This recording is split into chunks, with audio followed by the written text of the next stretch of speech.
Hello everyone. Today we are exploring the first 12 verses of chapter 13 in the book of Acts.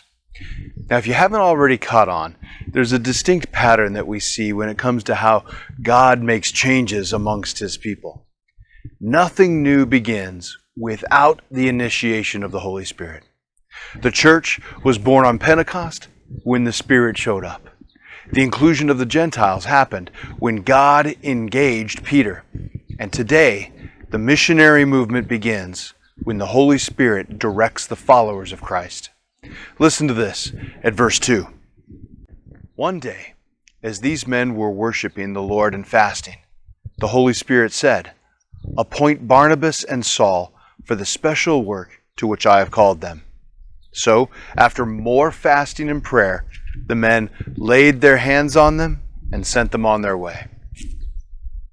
Now, up to this point, the gospel was being shared primarily in the synagogues by the apostles and in the homes of other believers as they simply shared their lives with their neighbors. It was kind of ad hoc. That approach had resulted in a tremendous number of people developing a relationship with Jesus. But this is something new in that the effort to expand was now being very, very intentional. Barnabas and Saul were being directed to go places that had not heard the gospel, specifically to share the good news with the people. Now, there's something else worth observing as we look at this. After they perceived the Holy Spirit speaking to them, it says in the text, after more fasting and prayer, the men laid their hands on them and sent them on their way. The followers took the time to prayerfully confirm that direction that God had given them. They didn't respond to a whim or a fleeting impulse. They recognized the direction of God and then prayed about it. This gave them the chance to know with increased confidence that it was indeed God's instruction. Now, what happens in the next few lines is the itinerary of Barnabas and Saul. And it's easy to glaze over this list of places that you don't recognize. But if you stop and think about it, they had an incredibly aggressive schedule. They covered a whole lot of ground. In fact, one scholar estimates that Paul, if you added up all of his travels combined, ended up traveling over 10,000 miles during his lifetime, just associated with missionary work. Now today, we end the reading with their last stop on the island of Cyprus, the city of Paphos.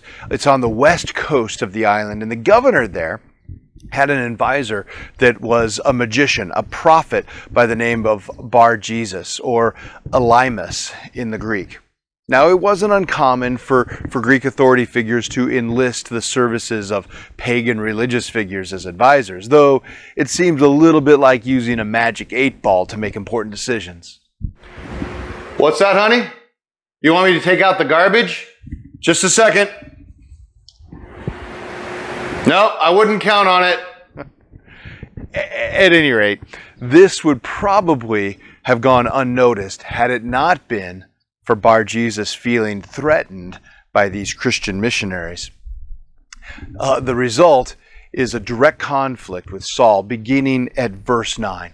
Listen to this.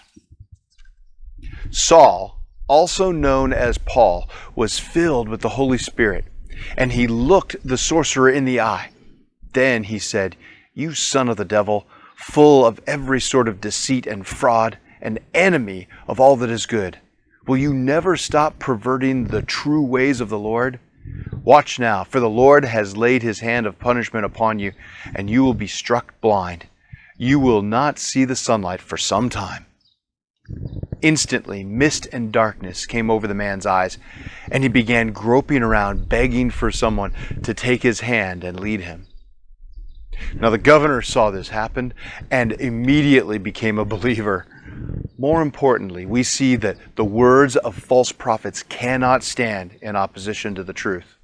And just to be clear, God's not about performing magic tricks to outdo His rivals, but God is about truth.